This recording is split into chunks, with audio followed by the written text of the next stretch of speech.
Hey, friendo, Steve here. And Larson. And welcome back to Going In Raw, the only pro wrestling podcast you need to be listening to right here at youtube.com/Steve and Larson.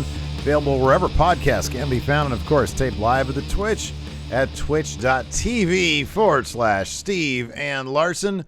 A very long all-out 2022 is in the books. And we have, as we sort of figured would be the case, CM Punk as your champion, picking up the title in Chicago. As we thought would be the case, boring babyface CM Punk is champion. Well, MJF made his return as sort of a secrets wrestling secrets exposed type character. Yeah, in the casino battle, the casino ladder match, winning the chip there, and then unmasking and revealing himself at the very end. Yeah, at the end after the match between Punk and Jonathan Moxley. Yes. Yeah, dude. So the one scenario which you and I both were sort of hoping wouldn't be the case, but because of years of getting it from Vince McMahon, we sort of figured, okay, well, Tony Khan might do this. They're in Chicago. It's an easy thing to do. Yeah. And that is the big babyface, I guess underdog compared to Mox, a victory where Mox just kind of, he targets the bad foot and the leg, and CM Punk bleeds a lot on his nice white Chicago pants. Well, he wore that knowing he was going to bleed a lot, I'm guessing. Oh, absolutely, 100%. Yeah. It's a Cody thing. He did that too. I'm sure lots of people have done that. Matt Cardona did that. And yeah, it was a babyface thing. He didn't have to cheat to win, which I had said this earlier on when this was all being set up. It's a wrestling match. So you script the wrestling match to have the one guy beat the other guy, even if history has dictated that Mox is an unstoppable monster. He didn't come off that way tonight. He looked a lot more human against CM Punk. Yeah. And it wasn't even, I know he got hit with the GTS like immediately. And that sort of set, I guess, the tone of the match, I guess it would be the thing there. But now we have CM Punk and it looks like MJF. I suspect MJF has been brought back. I know they sort of kayfabed a little voicemail from Tony Khan to MJF saying, I'm not going to sign you to a long-term or to an extension, but I'm going to pay you a shit ton of money is the idea. They bleeped out the dollar figure. Yeah. And he's saying, hey, I want that title. It kind of feels like that, the idea that Punk's going to be champion for a long time ain't the case. I think MJF is probably going to take this title during their New York stretch. What do you think? Yeah, either at Grand Slam in a couple weeks or maybe if they want to wait till Full Gear, which is going to happen in Newark, just outside New York City. Let's go back to Mox's squash win over Punk. Sure. Now let's set aside whatever business perks that may have led to that decision. Because it got a pop in the ratings. It got back over 1 million, so it helped in that capacity. From a creative capacity, did that match really enhance this match whatsoever? They could have pulled off a similar thing without without that match happening. Well, let me take a step back here. So the whole idea of that match is Punk blew out his foot, essentially. That's how you're selling it. And because of that, lost in a matter of a couple of minutes. Now, they do the exclusive backstage footage on the Rampage following, and Punk just says, yeah, I didn't feel anything, but that's what happened the first time. And then he comes out the following week on Dynamite and says, yeah, my foot's fine. I don't know. It's like if you're going to go the super babyface thing, I know he tried to do the new 100% thing, but that seems like such a nebulous concept as opposed to, yeah, my foot's jacked up, Yeah. Like if you're going to do the super babyface thing, if you're really going to want to make Punk seem like the underdog, have him had a bad foot. And if you're not going to have him have a bad foot, then why do the angle where his foot blows out anyways? His foot gets blown out, and then like a good stern talking to from Ace Steel, his best friend, seemingly made it better. I totally feel you. And it was, having listened to several Tony Khan interviews over the past couple of days, and how this build is, it does sound like and we've been pretty critical of Tony Khan and how he's booked his shows as of late. It does sound like it was a situation where he didn't have a ton of time. It was trying to drum up as much interest as possible, and this is how they elected to do it. It did get people talking, and you can consider that good or bad. I don't know. Like in terms of, okay, is people talking about whether or not going this route is a good thing or a bad thing? The fact that they're talking, I think, is the idea. Yeah. I'm not talking about that. I'm not talking about any sort of business aspect of people generating interest in your show. I'm talking strictly from the creative standpoint. I think there was a million other ways they probably could have done it more effectively. I do, because it's weird. Why is his foot like $1 million now? And why is it Mox comes off as a lot more human now? Yeah.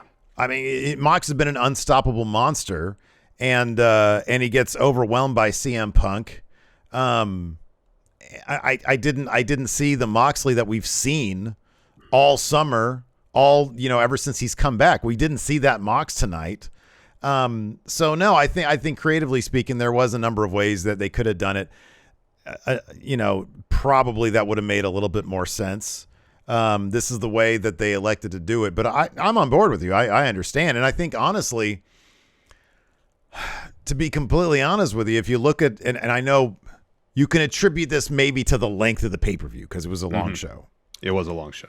But I was kind of surprised at, if Chicago is so diehard Punk, there were multiple times during the show that they were chanting for Moxley. When Moxley had Punk down and he had him in, I think he had like in a leg submission of some sort, that crowd started chanting Moxley, Moxley. At one point, there was split also after that. There was dueling chants. And then when MJF showed up, they were chanting MJF. It's a Chicago crowd. They just love wrestling. They'll chant for pretty much anything. Yeah. But it also, betrays the fact that, Punk is firmly Chicago and Chicago's carrying him to it. Well, no, they're cheering for the other guy too. And then when Punk finally won, it was like, okay. And I think proof of what you're saying might be in that, because if they had told this story where he was more of an underdog, he walked up to the arena today, I feel great. With him and Ace Steel and his dog, I feel like $1 million. We're never 100%. I'm going to go in there and give him a big fight. Yeah. Well, if he was sitting there with, his foot gnawed off, and limping into the match, maybe this underdog, and Mox did come off strong as a juggernaut to begin things. Maybe you could I think that probably the match would have been enhanced a bit more, but it felt like a little ego boost for Punk to come out, I'm going to overwhelm him and I'm going to stand toe to toe. No, you got to come in there limping. You got to come in there like Tiny Tim. It almost feels like the beginning should have been switched, where it was Mox that came out, overwhelmed him, hit him with a paradigm shift, and Punk kicked out there, and like instantly, oh man. Yeah. Because if Punk is just down the whole time, but he kicks out of everything, you're getting that crowd going.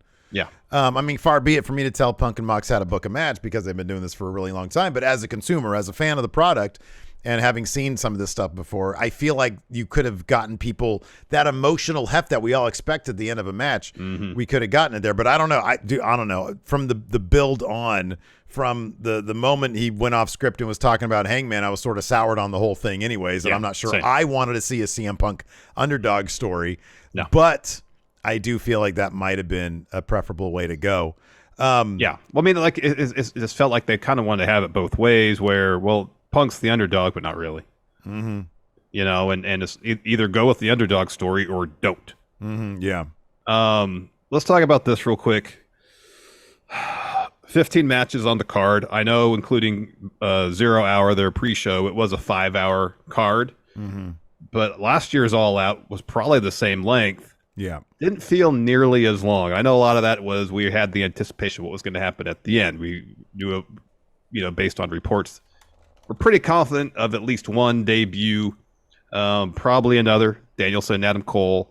If memory serves, the matches were all pretty good. People remember that as not just, a great pay-per-view, but potentially like a pivotal point in modern wrestling history. Because for a moment, it feels like, maybe the tide has turned here.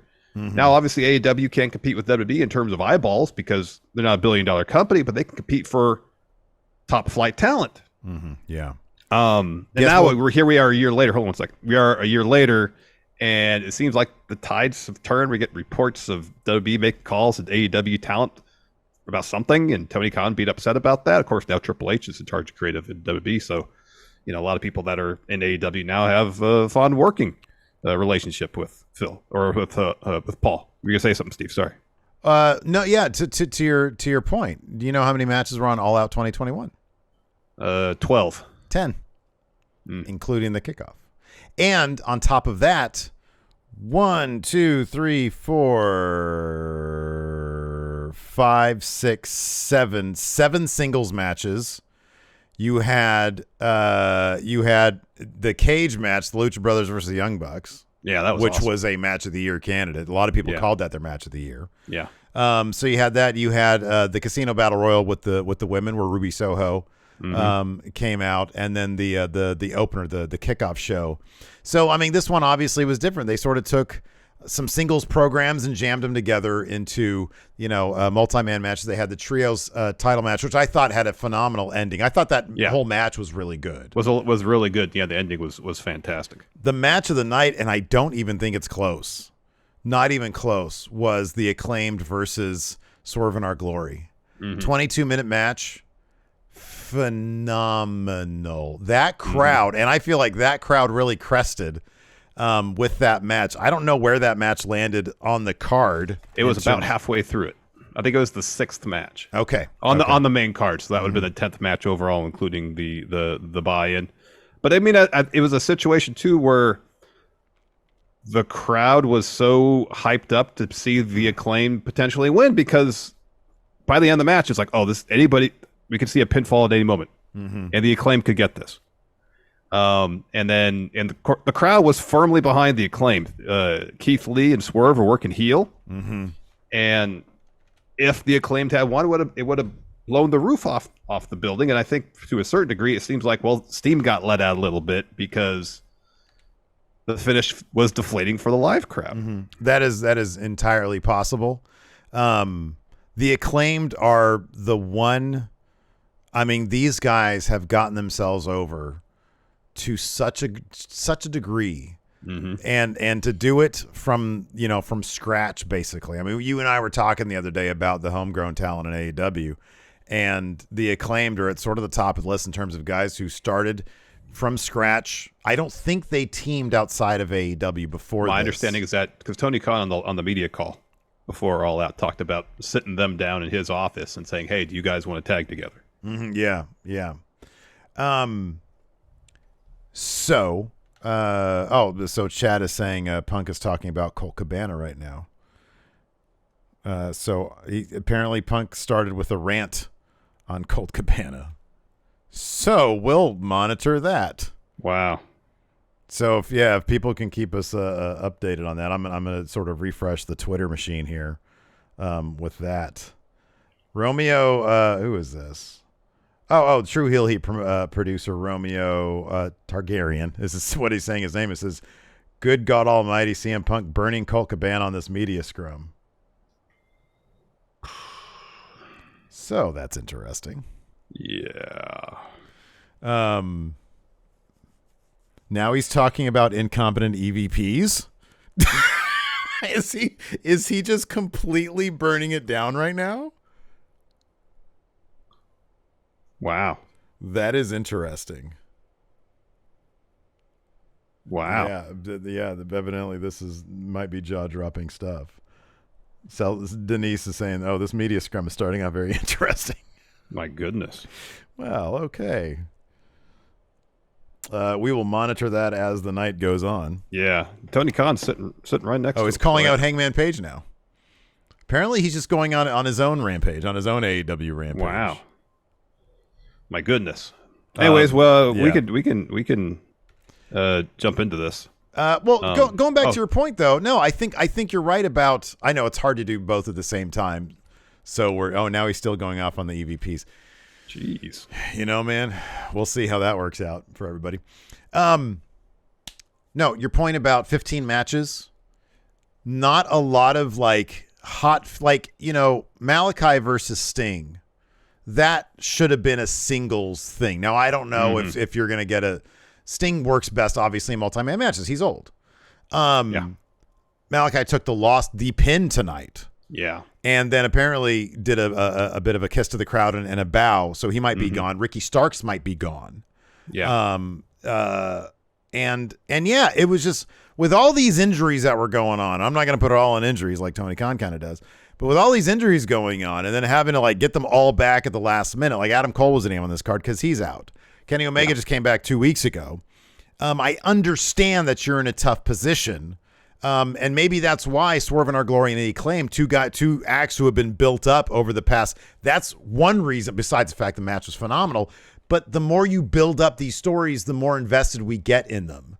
And I understand that without a lot of time, because of these injuries, it might be more difficult to build these stories up. I get that. And then you have to throw together a bunch of stuff, and it's not going to be as strong as a card where everybody is at their, at their tip-top shape. I kind of get that, and maybe that's one thing that hampered it. But in that case, let me ask you this. Don't you go away from 15 matches and make this the most effective, 10-match card you can? You'd think so, especially if there's a lot of the stories that kind of have to be put together kind of last minute and may not be the strongest, then yeah, you just focus on what you got that you could sell and get the crowd invested in.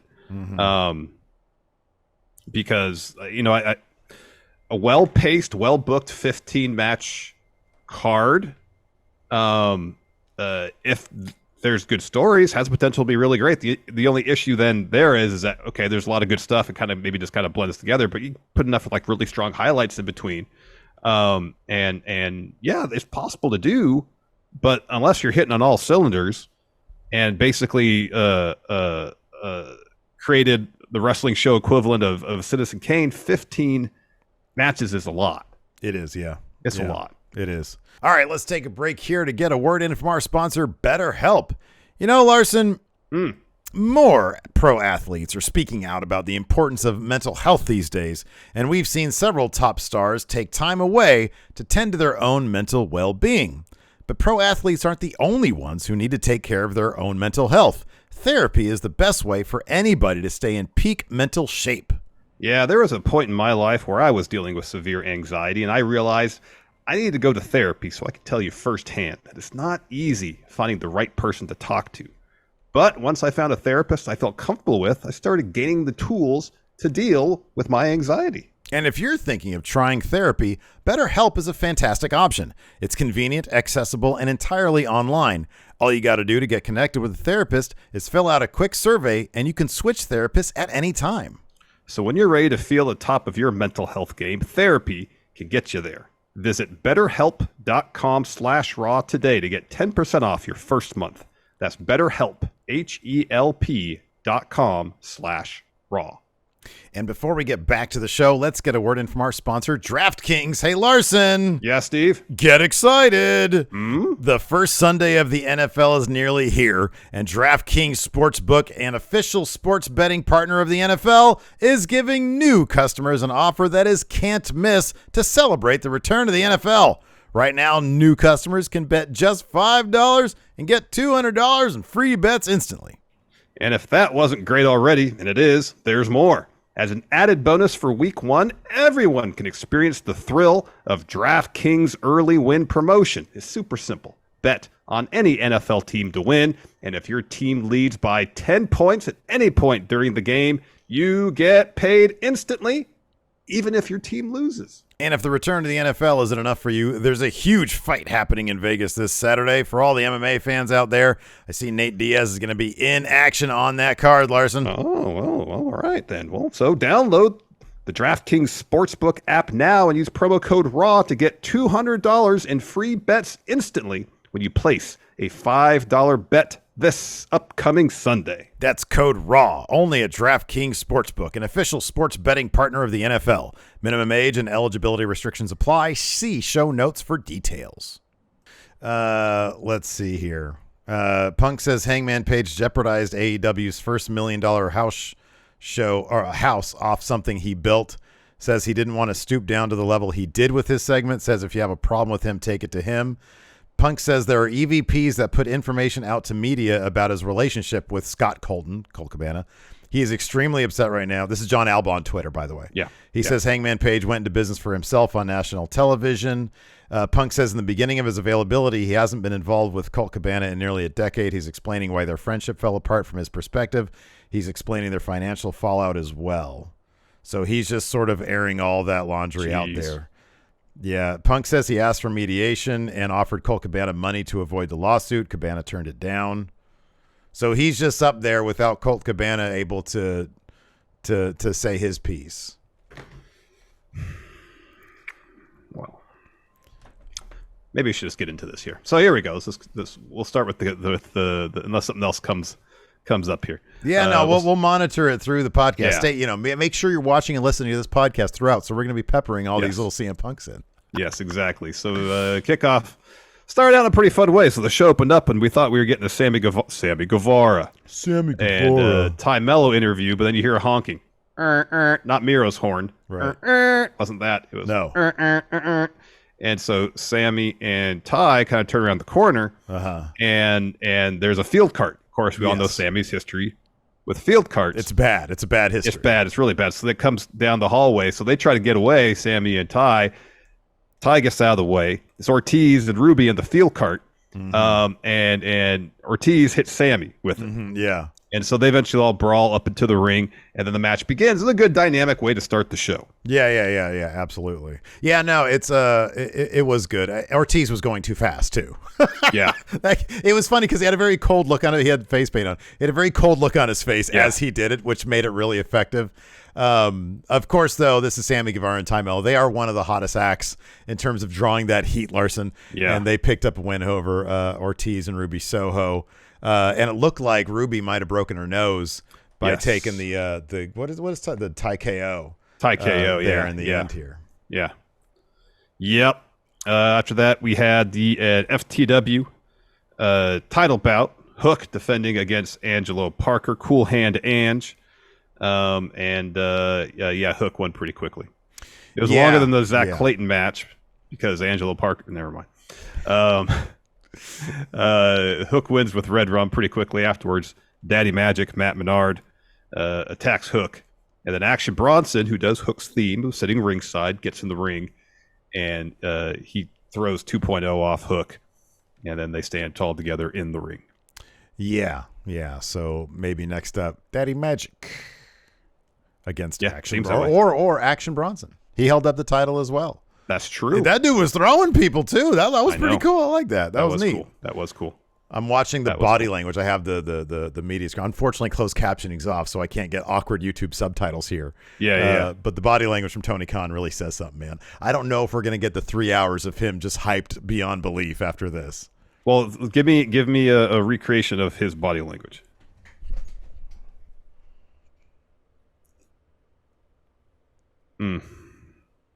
You know, Tony Khan's the boss. He could say something.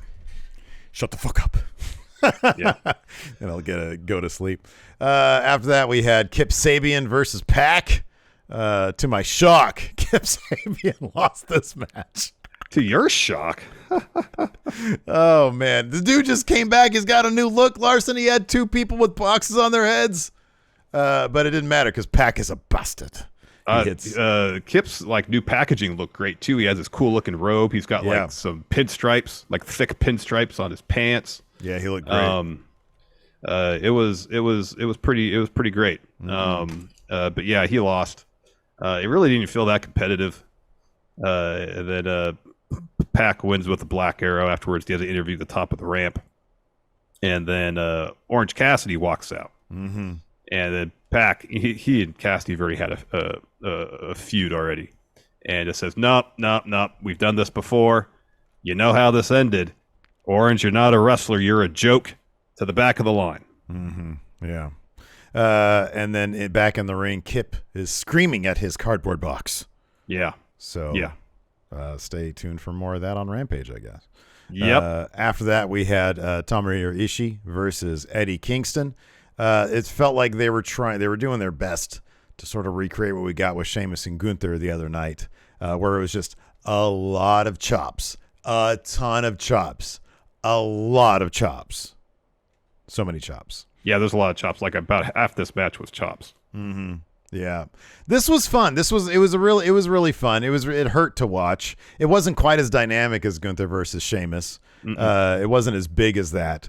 But maybe that's an unfair comparison. It's just they're similar kind of, very physical wrestlers. And of course, Ishii did his thing where, he would absorb a couple of finishers and come back, but then one more thing would put him down. I love that he does that.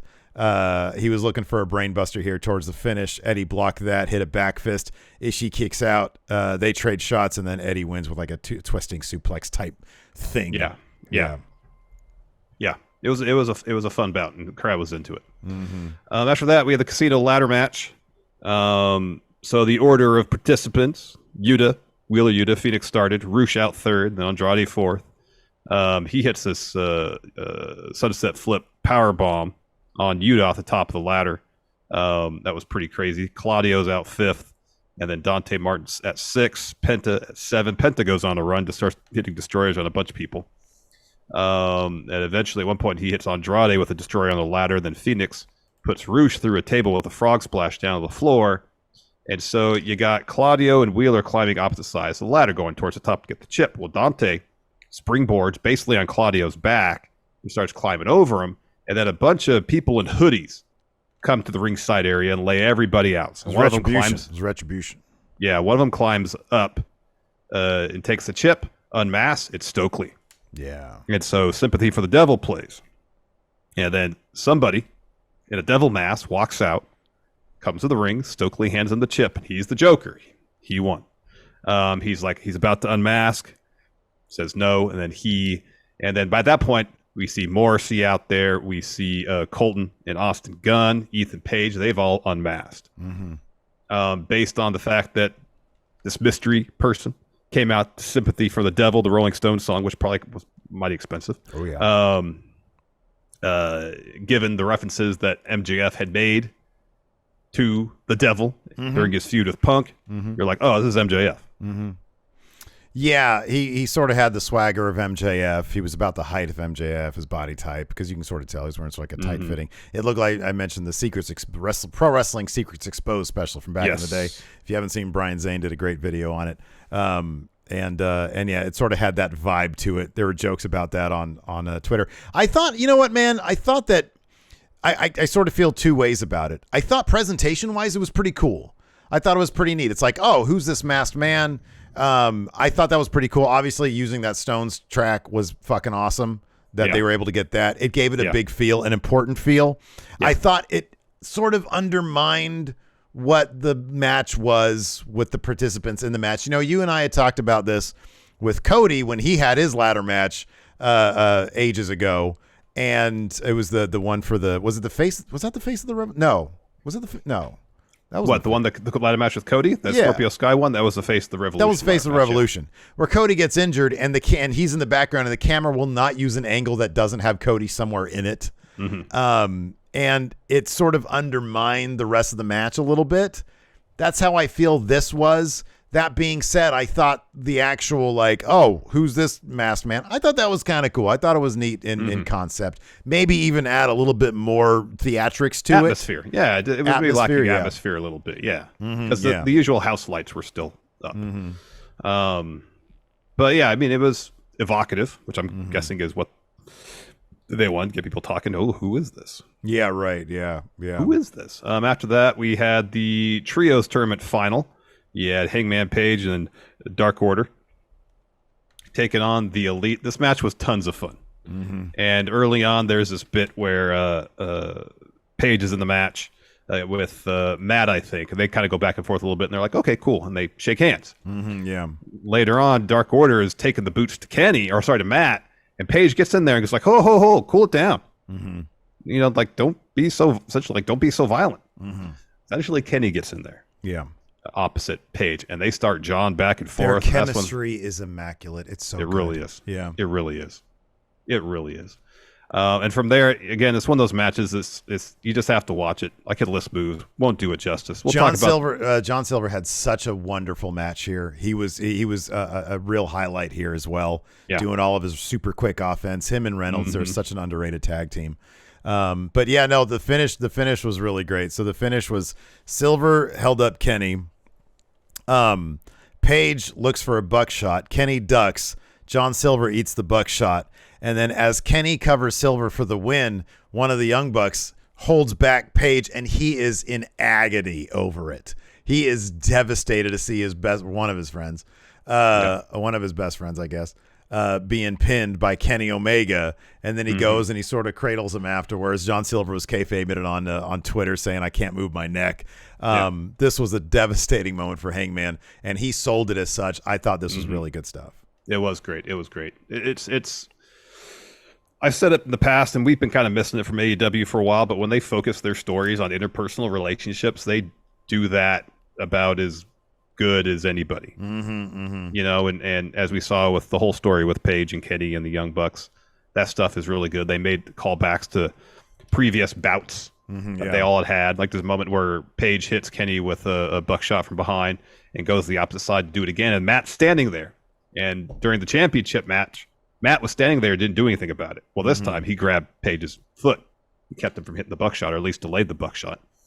After that, we had the TBS Championship bout. Athena challenging Jade Cargill.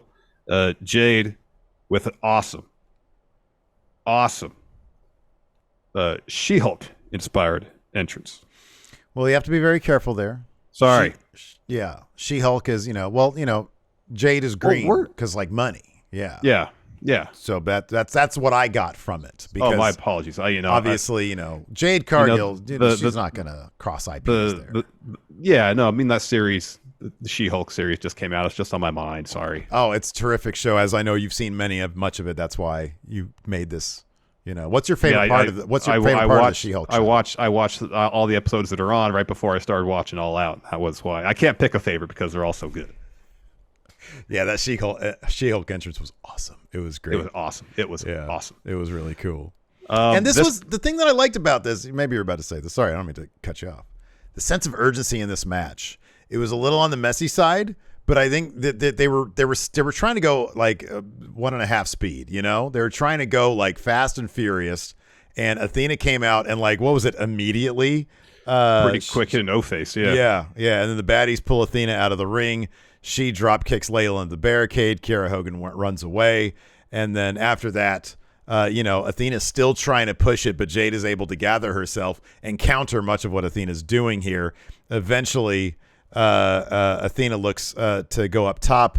Kiera Hogan grabs her leg. That leads to Jade hitting a pump kick as Athena comes down and then goes right into a Jaded for the win. I thought this was really good.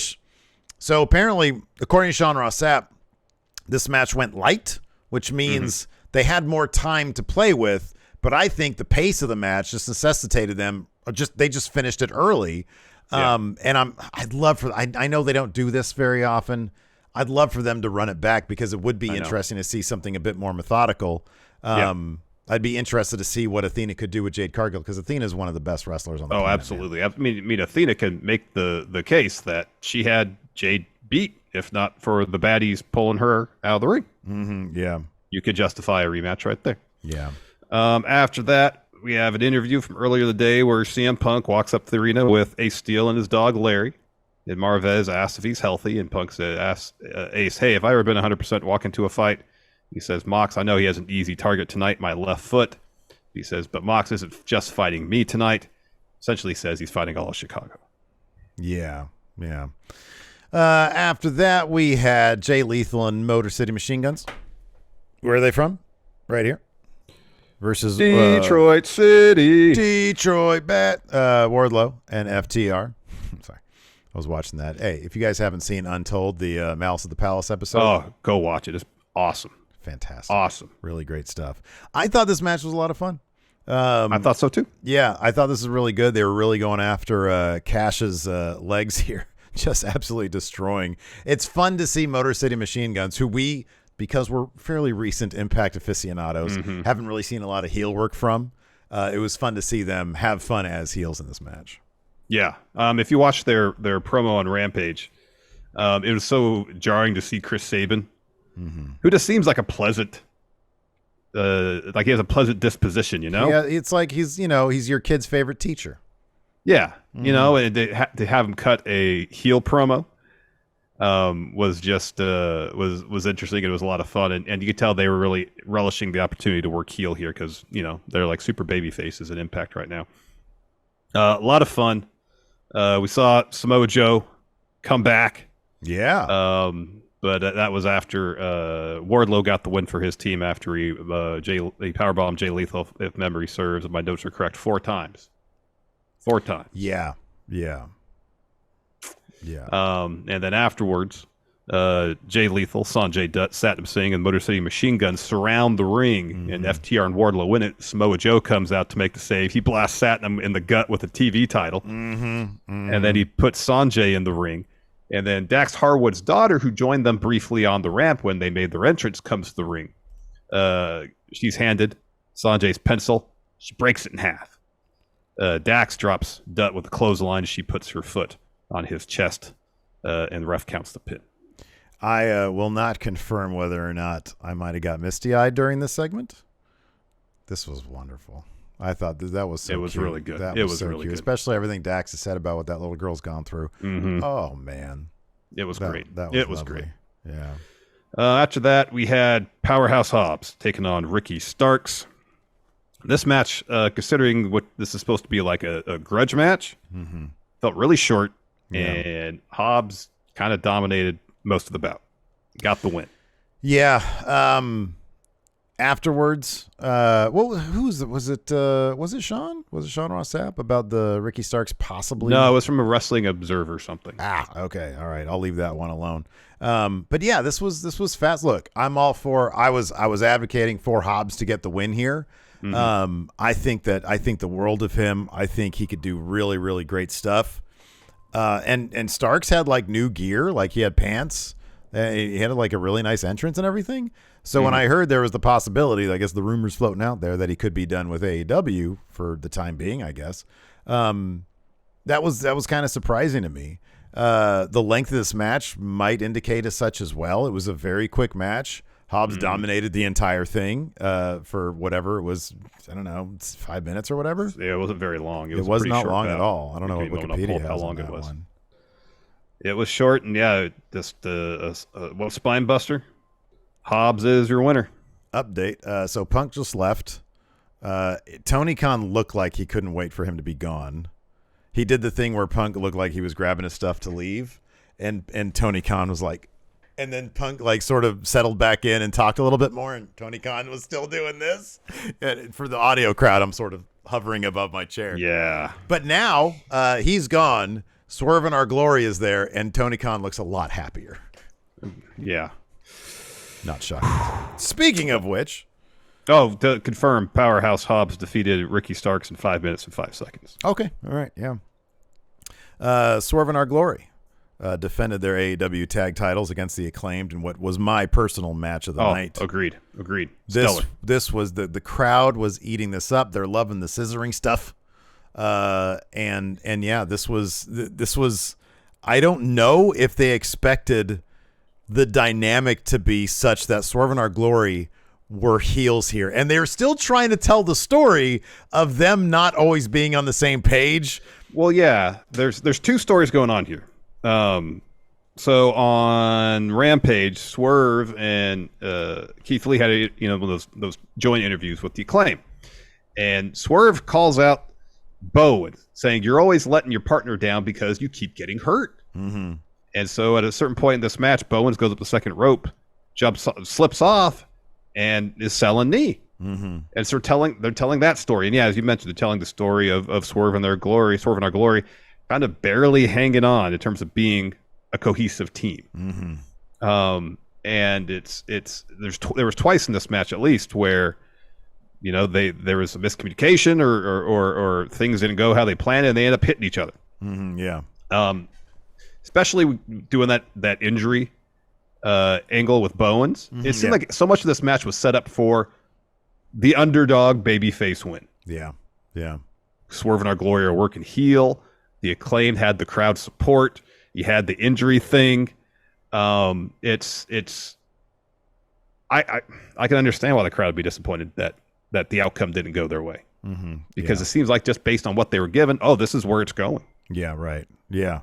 Yeah, no, and it's interesting they decided, you're right, they did tell those two stories, and there's sort of like a third story they stumbled into, which was the crowd was validating the Acclaim to such a degree that it sort of also changed that dynamic of the match. You know, it's like, how can Swerve and Our Glory be telling their story where they're not on the same page and the same time? They have to be bad guys. You know what I mean? It was just a really interesting, like the crowd was really, for more than any other match, the crowd was such a third participant in this match.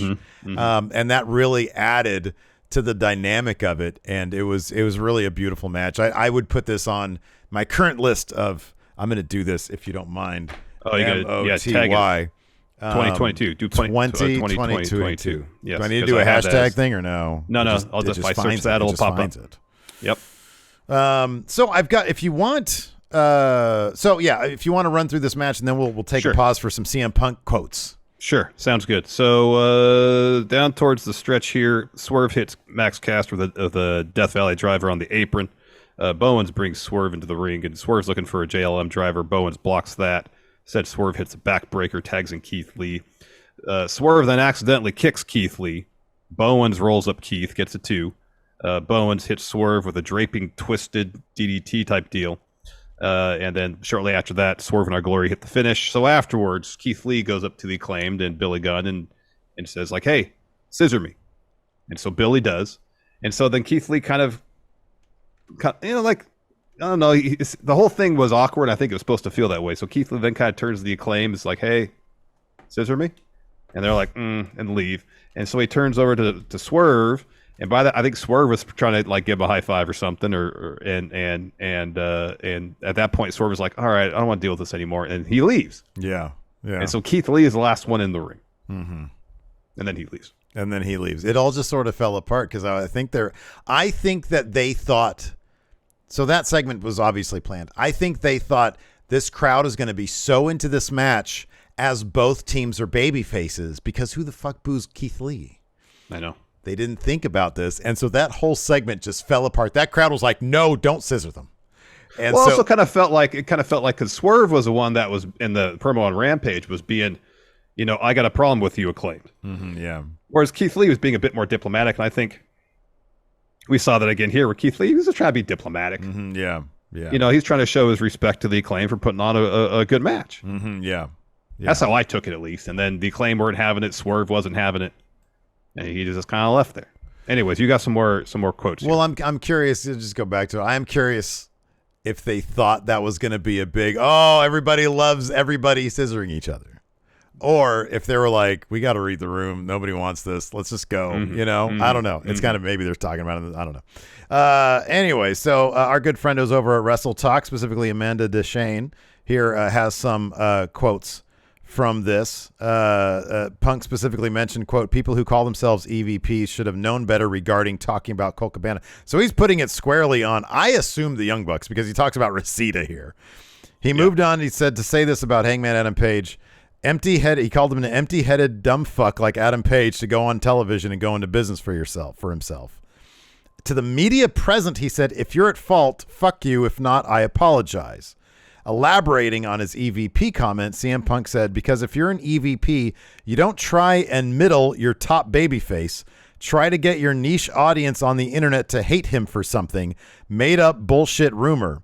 It really pisses me off. Stepping on your own dick, trying to fucking make money, sell tickets, fill arenas, and these stupid guys think they're in Rashida. He goes now. So it's funny because obviously your first thought is, okay, is this going to be a heel turn? Is he working this? And that's entirely possible. This is totally wrestling. But he's also referring to Colt Cabana as Scott Colton. And I don't know how much good, unless he's getting into a program with the Young Bucks. And again, maybe he's like, working the same crowd that he's talking about. The internet, our crowd kind of thing.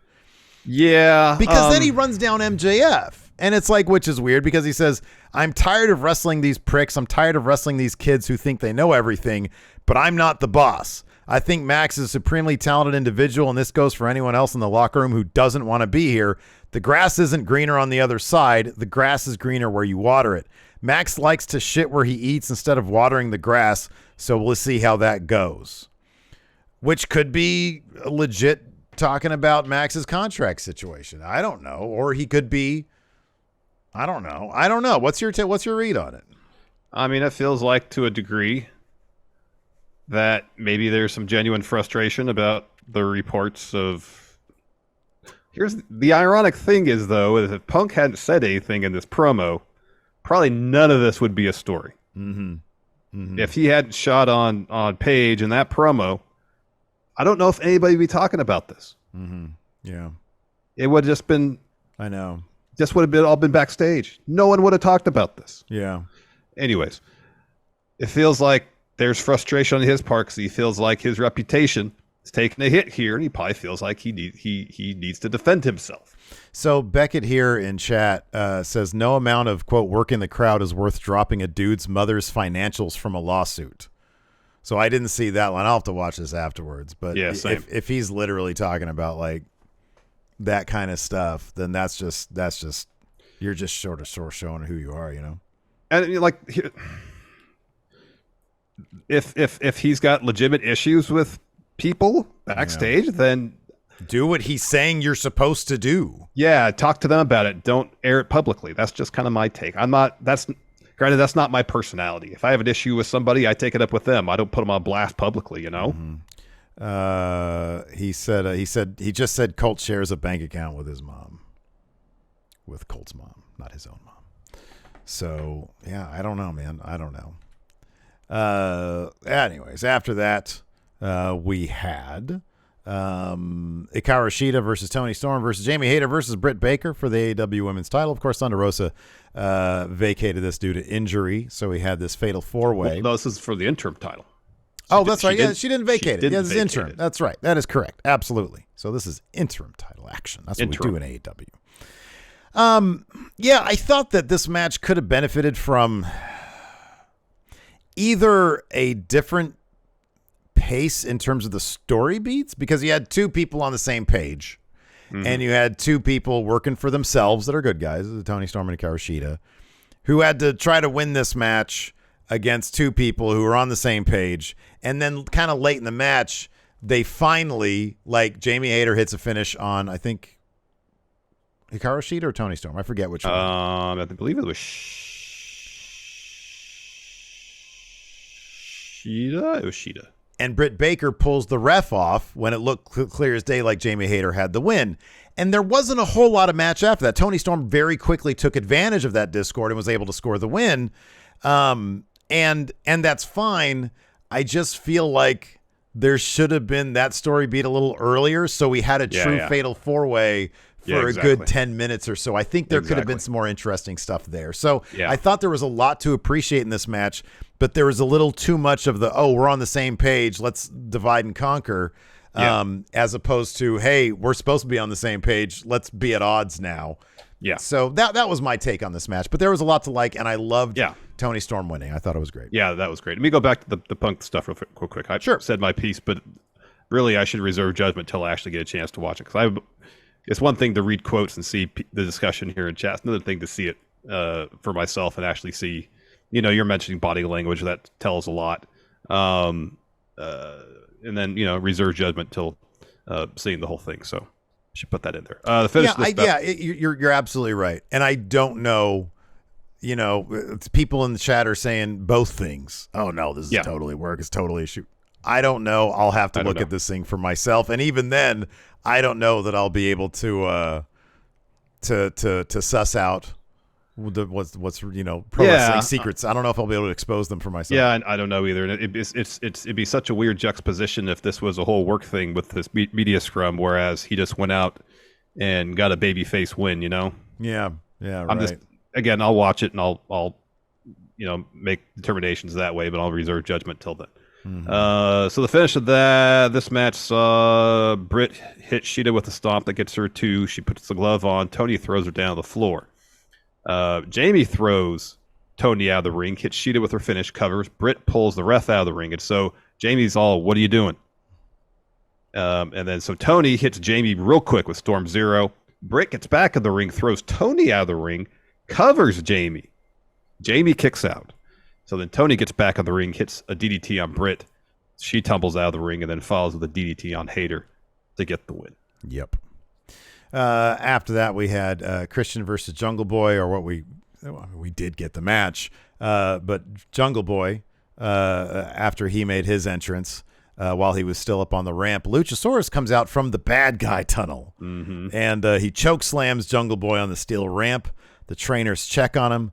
Luchasaurus tosses them aside, grabs Jungle Boy, carries him to ringside, power bombs him through the timekeeper's table, throws him in the ring. The ref is checking on him, saying, "You can call this off. You can call this off." He's like, "No, I'm good to go. I'm good." They ring the bell. Immediately, Christian hits a spear. Jungle Boy kicks out, and then Christian hits a kill switch to get the win. Yep. After that, we get a quick interview with Death Triangle and Best Friends. They're going to have a 6-man tag match. Yeah, on Danhausen was there. Threw me off for a second. Dynamite, and then Pac saying, "This isn't a confrontation, what we got going on. This is a little doggy barking up the wrong tree," referring to Orange Cassidy. Barking up the wrong tree. I love that shit. Then we had Chris Jericho versus Bryan Danielson, where it was Lionheart Danielson, and he's trying to be best professional wrestler and best sports entertainer. And there is a lot of professional wrestling in here, man. There's a lot of mat-based stuff, lots of submission stuff. And in the end, though, we had some sports entertainment where Jericho had to use a low blow, kick to the dick, while the ref was backed up into the corner. And then he followed that with a Judas effect to get the win. Now, Daniel Garcia, sort of the focal point of this entire story, was backstage the entire time watching on the TV. And afterwards, he looked pretty upset with this. But in terms of watching a Jericho technical wrestling match, I thought this wasn't too bad. Yeah, it was a relatively entertaining bout. I thought Jericho might go a little bit farther with his cheating, with his sports entertaining. But, I guess a low blow was effective enough to pick up the victory here. Part of me was hoping Danielson would beat him. We'd finally move on from this Blackpool Combat Club, Jericho Appreciation Society feud that is seemingly never ending. Yeah. But guess not, because Garcia, later on, there's an interview backstage where Jericho tells Garcia he's got a match against Wheeler Yuta for the Pure title, and Jericho Appreciation Society is not going to be ringside for that bout. Yeah, and Garcia's like, "Hey, we just talk about that one now, and then we'll rewind." Yeah. He was like, "Hey, I need you guys. You're my guys. I need that." And Jericho once again reiterates, "Hey, man, that's fine. You're gonna win against Yuta, but you got to do it without us." One thing I can appreciate about Jericho is that he is always trying to push the stories along with the characters. And that's one thing that has been missing from AEW over the past couple of months, with a lot of injuries to story-based characters, is Jericho. You can always tell, number one, he's got the clout and the stroke to probably just book his own stuff. And I like that he always goes for stories that, add character dimension to it. And it's really helping. I think it's really helping Daniel Garcia in this case. Yeah. And that's going to be a killer match, by the way. It is. I know. Yeah. Then we get House of Black versus Miro, Sting, and Darby Allin. Miro starts, and he's dominating early. A couple times, Darby's like, hey, Miro. Hey, Redeemer, tag me in. And Miro's like, no, I want to defeat these three guys myself. And at one point, Darby tags himself in, and within minutes, maybe seconds, House of Black has the advantage. They're isolating him. Eventually, he gets to tag into Sting. He no-sells some shots from Buddy and Brody while he's got Malachi in a Scorpion Deathlock. Eventually, though, Malachi puts him in a heel hook. At one point, Miro is down the floor running after Buddy, and Buddy hits him in the gut with Sting's bat, and then Miro tumbles into the ring steps. Buddy gets back in the ring. Darby hits him with a stunner. Suicide dive. And so everybody's out of the ring except for Malachi and Sting. So Malachi's setting up for a black mass, and then Sting misses him. Mm-hmm. And then Darby rolls up Malachi with the Last Supper to get the win. And then evidently, according to the live crowd, after we didn't see this on camera, but Malachi took a bit of a bow and blew a kiss to the crowd. So yeah, if the report is true that he's dealing with some personal stuff, mental health stuff, whatever, whether he takes a break from AEW or he's leaving AEW, I don't know. But our best wishes to him. He seems like a cool guy. He seems like a real creative guy, and he seems like he puts everything into whatever he does. Yep. And hopefully he finds what he's looking for. Yep. Then we had our main event: CM Punk versus John Moxley. As we mentioned, kick off the show. Punk starts fast, hits that head kick, same kick he blew out his foot on a couple weeks back. It all leads to a GTS. Mox kicks out. Eventually, the match goes to the floor. Mox pushes Punk into the ring post. Punk's busted open. He's bleeding all over his white pants. This is a decent bout. It wasn't bad. Yeah, no, it was good. I think we were all just waiting for that story beat that would make it, that would transcend decent bout to, oh, this is an interesting path they're taking. Yeah. And it just never really materialized. I think I kind of figured at the beginning when he sort of overwhelmed Mox. I was like, oh, so he just thinks he's on, like, they're writing this as if he's supposed to be on the same level as Mox.